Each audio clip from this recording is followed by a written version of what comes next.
जन्म लिहून ठेवण्यासाठी एवढाच आहे. तुम्हाला असं वाटेल नको की आज काहीतरी ऐकलं, उद्या काय ऐकणार, काल काय ऐकलं. हा संत भेटती आजी मग, संत भेटती आजी मग, संत भेटती आजी मग, संत भेटती आजी मग. चतुर भुज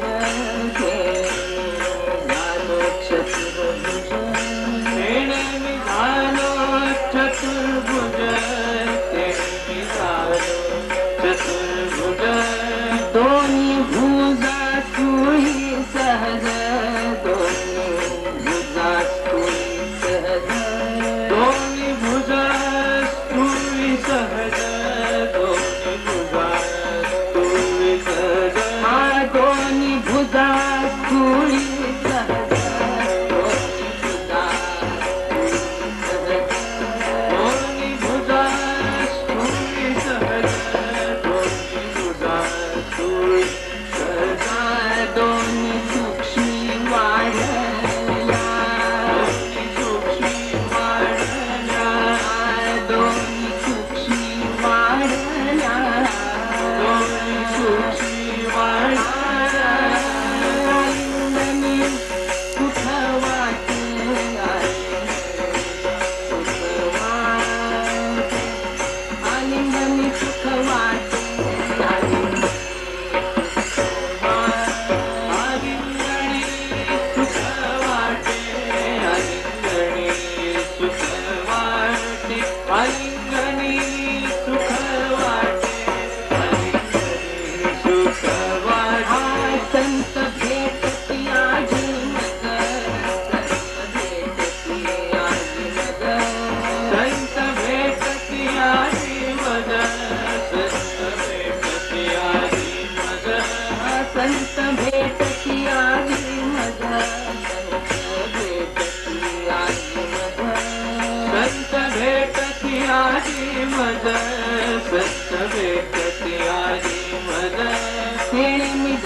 समूळ उठे मी पण उठे मी पण समूळ उठे मी पण समूळ उठे मी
कल्पतरू गुणे गुणे कल्पतरू कल्पतरू गुणे गुणे कल्पतरू गुणे परिसा परिसा गाठपणे परिसा परिसा परिसा परिसा घातपणे परिसा परिसा घातपणे चिंतामणी ठेंगणा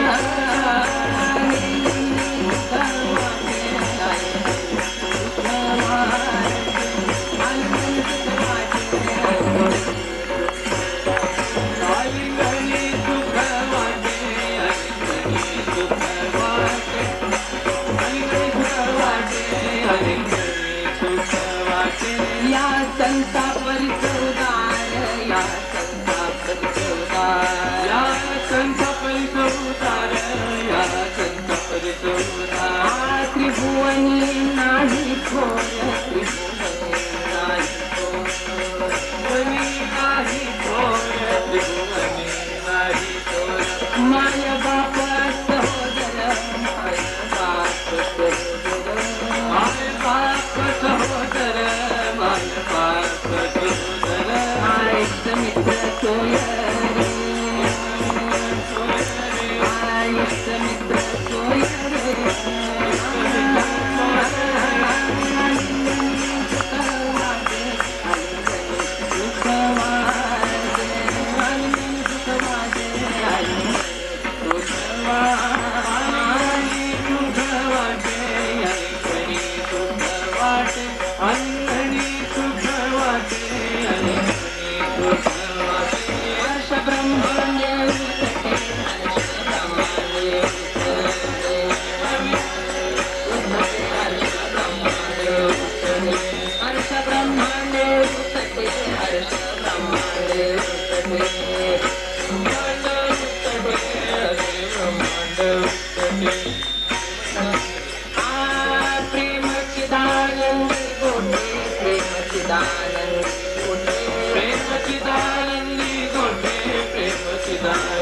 हर्ष ब्रह्मांड उतसे हर्ष ब्रह्मांड उतसे हर्ष ब्रह्मांड उतसे हर्ष ब्रह्मांड उतसे आसमूळ उठे मी पण समूळ उठे मी पण आसमूळ उठे मी पण समूळ उठे मी पण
संत भेटती आजी माझा, संत भेटती आजी माझा, संत भेटती आजी माझा, संत भेटती आजी माझा, संत भेटती आजी माझा, संत भेटती आजी माझा,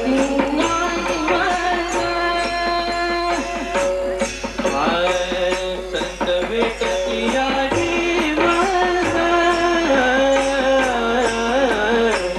संत भेटती आजी माझा, तेणे निघालो चतुर भोजा, तेणे निघालो चतुर भोजा, तेणे निघालो चतुर्भुजा, तेणे निघालो चतुर्भुजा,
सूक्ष्मी वाढल्या कालिंगडी सुख वाटे कालिंगडी सुख वाटे आलिंगनी सुख वाटे आलिंगनी सुख वाटे कालिंगडी सुख वाटे कालिंगडी सुख वाटे प्रेमचिदानंदी गोठे प्रेमचिदानंदी गोठे प्रेमची दानंदी गोठे प्रेमची दानंदी गोठे हर्षे ब्रह्मांड उतटे हर्षे ब्रह्मांड उतटे हसी ब्रह्मांड उत्तटे हसी ब्रह्मांड उत्तटे समूळ उठे निपण समूळ उठे निपण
अतिशय दर्शनी अभंगामधून संतांच्या भेटीचं महत्व सांगतात. एवढा मोठा महात्मा, ज्ञान ईश्वर, ज्ञानराज, पण संत भेटल्यावर म्हणजेच संतांचा बोध हृदयामध्ये प्रगट झाल्यावर काय अवस्था होते त्याचं अतिशय मार्मिक वर्णन या अभंगामध्ये आहे. म्हणून आज सेवेचा लाभ अचानक मिळाला. पण महाराज म्हणतात तसं इथे उभं राहिल्यावर मला वाटतं जास्ती करून दुधीवरेत, आळंदीत, पंढरपुरात असं वाटतं बोलू नये, नाचावं, गावं. म्हणून जितकं सांगता येईल, जितकं बोलता येईल, सद्गुरू जितकं बोलवतील तितकं बोलू. काय अभंग घ्यावा म्हटलं, आपण कशाला काळजी करावी, वास्तविक कीर्तन तेच करतील. बोलविता धनी वेगळाची, दोन्ही भुजा स्थूळी सहज. त्या स्थूळी ज्या भुजा आहेत त्याच आपलं काम करून जातील. काल कीर्तन संपताना त्यांनी सांगितलं, स्थूल भुजांचं आलिंगन. माऊलीची मूर्ती कालपासून ज्यांनी बघितली आणि ज्याला त्या आलिंगनाची प्रचिती आली नाही तो खऱ्या अर्थाने दगड म्हणायला पाहिजे.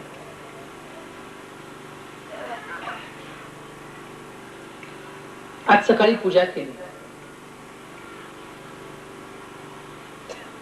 तोही अचानक आमच्या माई महाराज म्हणाल्या, जा तू पूजा करून ये तू आणि डॉक्टर.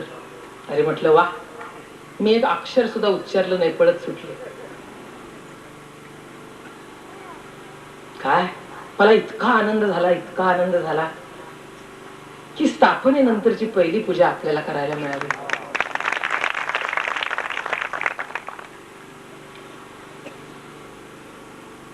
अशा पूजा अनेक करीन.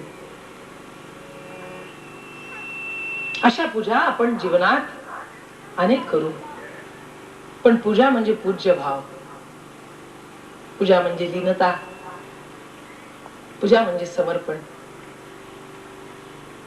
काय पूजा म्हणजे आपल्या अस्तित्व संपवून सद्गुरूच्या, देवाच्या चरणी अर्पण करणं म्हणजेच पूजा.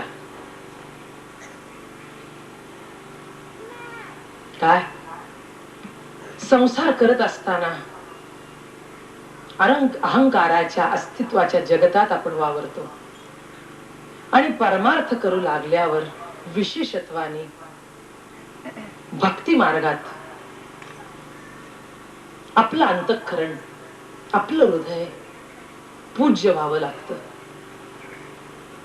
आणि तो पूज्य भाव सद्गुरूच्या ठिकाणी जोपर्यंत उत्पन्न होत नाही तोपर्यंत त्याच्या सूक्ष्म भुजांचं अवलोकन आपल्याला होऊ शकत नाही. लक्षात घ्या. म्हणून महाराज मगाशी म्हटले, तीच 2 दिवसापूर्वी मला आठवलं होतं. आपण म्हणतो सामान्य जन भोळं भाबडं, त्याला अक्कल नाही. काय पण भोळे भाळे जन गाथा ती साबडे, ते कीर्तन आवडे विठोबासी. भोळे बाळे भाविक लोक श्रद्धेने, आवडीने जेव्हा त्या संताची, देवाची पूजा बांधतात, पूजा करतात, तेच देवाला आवडतं. ते देवाला आवडतं. मगाशी महाराज म्हणाले, कळतं सगळ्यांना, वळतं खूप कमी. ज्यांना वळतं त्यांची कृती चुकीची असेल, कळणाऱ्याच्या ठिकाणी ज्ञान जास्ती असेल पूजेचं, पण पूज्य भाव नसेल. काय कळणाऱ्याच्या ठिकाणी कदाचित कृतीचं, ज्याला आपण म्हणतो ना, हे पहिलं टाका, ते पहिलं टाका, हे कदाचित कळणार नाही. कसं व्हावं, कशी पूजा करावी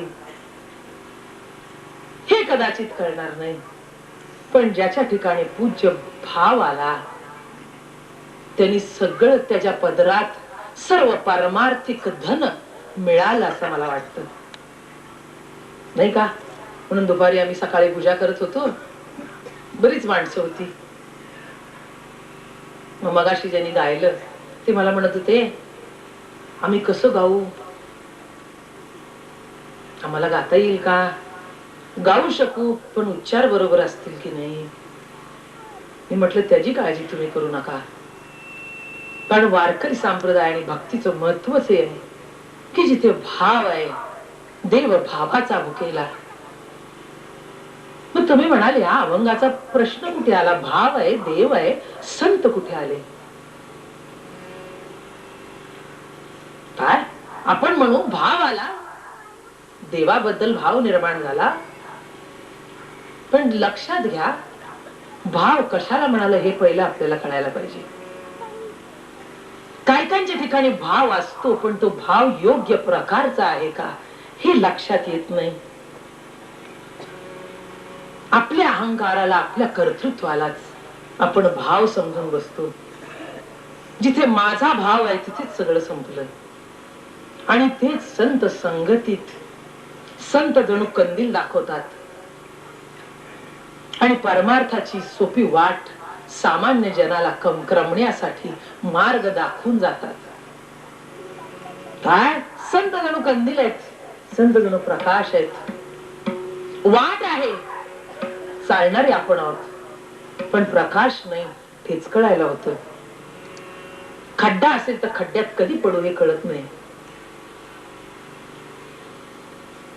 काय म्हणून संत संगत का धरावी? आणि ज्ञानेश्वर महाराजांसारख्या ज्ञानी संताचं, सद्गुरूचं महत्व मान्य करणं नवे नवे.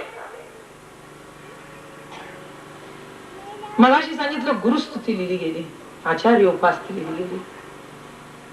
मला असं मगाशी वाटलं ज्ञानेश्वरी पारायण आपण अनेक करू, पण आज सगळेजण इथे शपथ घेऊ की रोज आचार्य उपास्ती वाचू. सगळ्यांना आपल्याला वाटतं गुरुभक्ती आपल्याकडे आहे.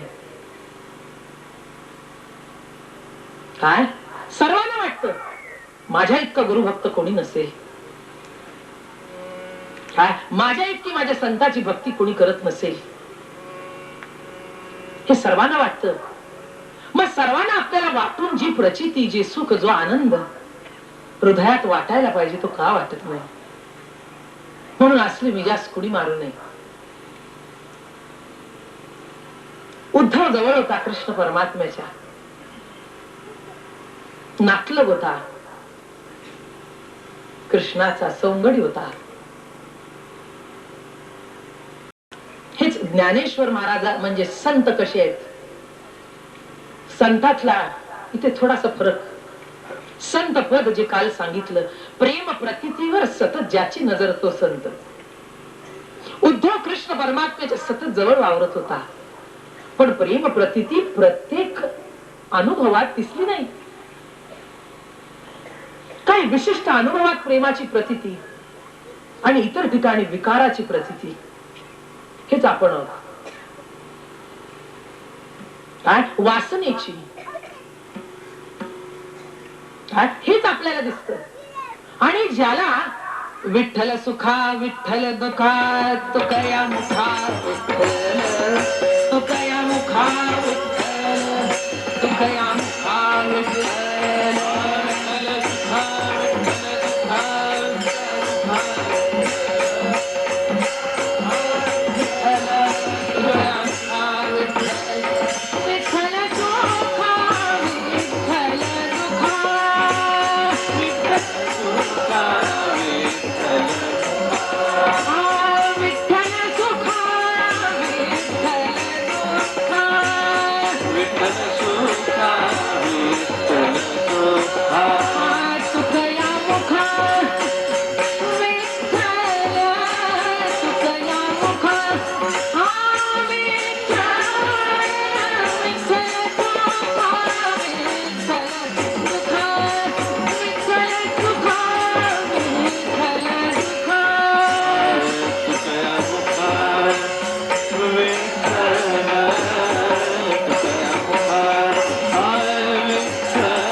संत.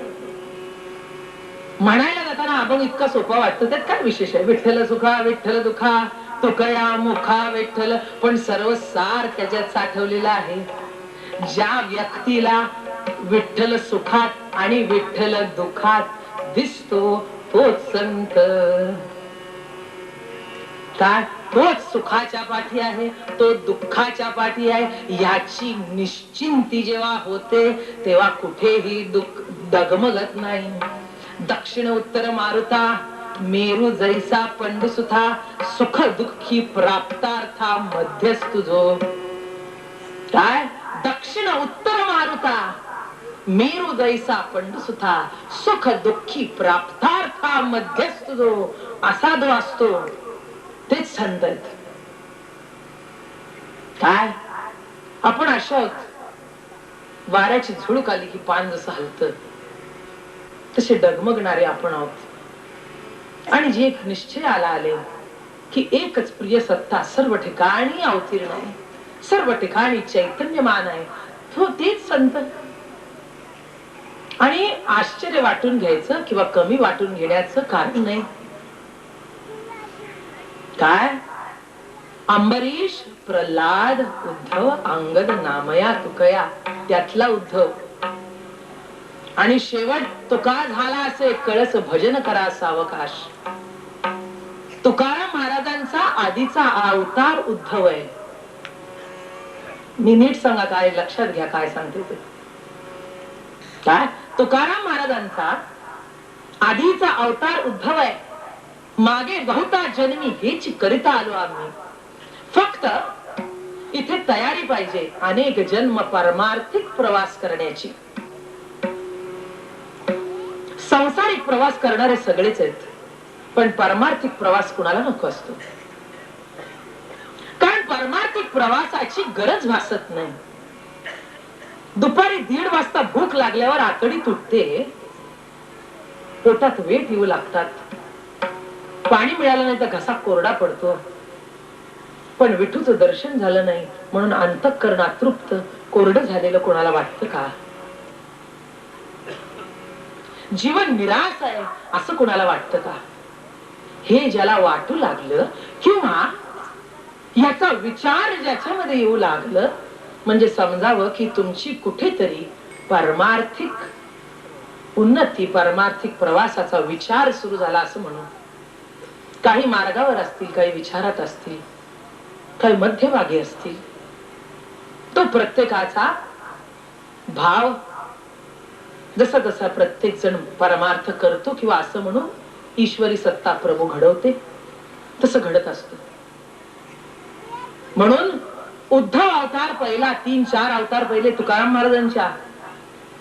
म्हणून जे येडे म्हणत असतील ना, काय तुकाराम महाराजांचे अभंग काय त्यात विशेष आहे, त्यांनी लक्षात घ्यावं की 3-4 अवतार आधी उद्धव आहे. तो उद्धव कृष्णा बरोबर खेळत होता, तो उद्धव कृष्णा बरोबर बागडत होता आणि तो उद्धव कृष्णाची चिकित्सा करू लागला. तुम्ही म्हणाल हे कसं? हे पण म्हणू नका, कारण हा परमार्थिक प्रवास आहे. कमी जास्ती लेखण्याची गरज नाही. या सगळ्यातून जातो तेव्हा कळस निर्माण होतो. ज्ञानेश्वर महाराज पूर्ण अवतार आपल्याला दिसतो, पण आधीचे अवतार कळत नाही. गौतम बुद्धाचा अवतार शेवटचा दिसतो, पण तुम्हाला माहितीये का जवळजवळ 80 अवताराची माहिती त्यांना स्वतःला होती की मी आधीच्या अवतारात काय काय होतो हे ते सांगू शकत होते. तेव्हा एक गौतम बुद्ध घडला गेला. मग त्यांनी फक्त एक लक्षात घ्या, संसारात आज आपण जर का हरलो, सगळं हरवून बसलो तर असं म्हणतो की आता जाऊ द्या, पैसा सगळा संपला, धंदा बोलला, आता निवांत बसू, काहीच करायला नको म्हणता. असं बिझनेस डुबला, शेअर बाजार पडला, काय शेअर सगळे तोट्यात आले, मायनस मध्ये गेले आणि दिवाळं निघालं. असं कोणी इथलं म्हणतं की उद्या पैसा कमवणार नाही हार खाल्ली म्हणून? मग परमार्थात येऊन जर का हार खाल्ली आणि जर का हरलात तर काय लायकीचे आपण आहोत? आणि एक लक्षात घ्या, आपण तर हारताच कारण नाही. कारण हरी कोण आहे माहितीये का? राम कृष्ण हरी, सर्व दुःख निवारण करणारा, हरण करणारा हरी आहे. रमण स्वामी राम, कर्म स्वामी कृष्ण आणि हरण करणारा, दुःख निवारण करणारा हरी. मग अशा वारकऱ्यांनी जर का परमार्थ हार पत्करली तर काय अर्थ राहिला जीवनात? काय म्हणून लक्षात घ्या, संतांनी एकच केलं, संतांनी आपला प्रवास सोडला नाही. म्हणून तुम्ही आम्ही एवढंच करायचं की ज्या सूक्ष्म भुजांनी ज्ञानेश्वर महाराजांना कवटाळलं, लहान वयात निवृत्तीनाथ तिथून आले आणि डोळ्यात दृष्टीवर बघितल्या बघितल्या निवृत्तीनाथांना सद्गुरु म्हणून खूण पटली. काय तिथे सूक्ष्म भुजांनी निवृत्तीनाथांनी ज्ञानेश्वर माऊलीला आलिंगन दिलं. पण हे घडायला अनेक जन्म जावे लागतात. उद्धवजीला असंच झालं. कृष्ण परमात्म्याच्या लक्षात आलं की उद्धवाचा प्रवास बाकी आहे. एक दिवस असेच बसलेले असताना कृष्ण परमात्मा उद्धवजीला म्हणाले, उद्धवा काय सांगू, आज गोकुळच्या गोपींची इतकी आठवण येते, आज राधेची आठवण येते, आज सर्व गोपींची आठवण येते. आणि असा एक एक आठव कडून स्मृती जागृत होऊन त्या आठवणी कृष्ण परमात्मा उद्धवाला सांगू लागले. आणि सांगता सांगता दोन्ही नेत्रावाटे अश्रूंची बरसात होऊ लागली. काय कृष्ण परमात्मा ढसाढसा गोपींसाठी, गोळ्या गवळ्यांसाठी रडू लागले. आणि हे बघून उद्धवजी वरवर तर दाखवलं नाही, तुम्ही सगळे माझ्याकडे बघा, कारण मगाचपासून तुम्ही सगळे तिकडे बघता आणि मग माझं विचलित होतं इकडे तिकडे. विठ्ठला विठ्ठला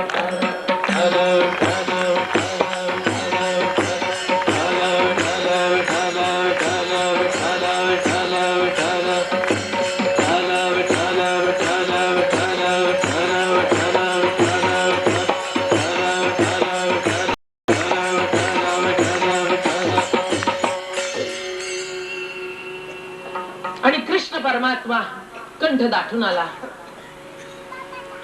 आणि उद्धवापुढे रडत बसलीत. उद्धवाला कळेना हसावं का रडावं. अनंत कोट ब्रह्मांड नायक, कर्तुम अकर्तुम ज्या भगवंताची शक्ती, तो भगवंत ढसाढसा रडतो. काय आश्चर्य आहे. हे बघूनच उद्धवजी मनोमन हसतायत, गुदगुल्या होऊ लागल्या. काय हा देव, काय काय हा देव, याला काय म्हणावं, हा रडावा. आणि पुढे काय केलं माहितीये का? कृष्ण परमात्मा म्हणाले, असं कर, उठ आणि त्यांना भेटून ये. काय भेटून ये. आणि मी असं करतो, माझे कपडे तुला देतो, माझा पितांबर नेस, माझं वस्त्र घाल, माझा मुकुट धारण कर, माझा मयूर पिच्छ वेष्टी लाव आणि त्यांना भेटून ये. आणि उद्धवाला आता तुम्ही लक्षात घ्या, उद्या जर का कुणाला इथे सांगितलं महाराजांचे कपडे तुम्हाला देतो, जरीची शाल तुम्हाला पांघरायला देतो, कसं हसतंय. तीच उद्धवाला झालं खुश. उद्धवाला वाटलं काय आपली लायकी, कोण आपण, काय आपलं श्रेष्ठत्व, अरे वा रे वा. आणि एवढंच केलं नाही, महाराजांची गाडी तुम्हाला देतो. कृष्ण परमात्माचा सोन्याचा रथ दिला. एवढंच नाही, ड्रायव्हर, वाहन चालक तुम्हाला देतो. आणि ते सगळं सरंजाम करून उद्धवाला रवाना केला. आणि मग कृष्ण परमात्मा हसू लागले, कारण त्यांना माहित होतं काय गत होणार आहे. आणि इकडे असं झालं, गोकुळाजवळ रथ आल्याबरोबर पूर्ण गोकुळ कृष्ण परमात्मा तिथून गेल्यापासून जसं चैतन्य निघून जावं. तुम्ही म्हणाल म्हणजे कसं?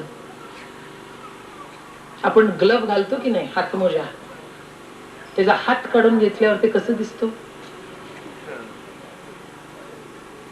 चैतन्यहीन. आणि तो हात घातल्या घातल्या काय होतं? तसंच हा देह आहे. काय? प्रत्येक ठिकाणी तो प्रत्येक सांध्यात जाऊन बसलेला आहे. आपल्याला कळत नाही, पण ती सत्ता अशी गेल्यावर तो लुळा पडतो. हेच त्या सूक्ष्म भुजा आपल्याला समजून देतात. एवढंच.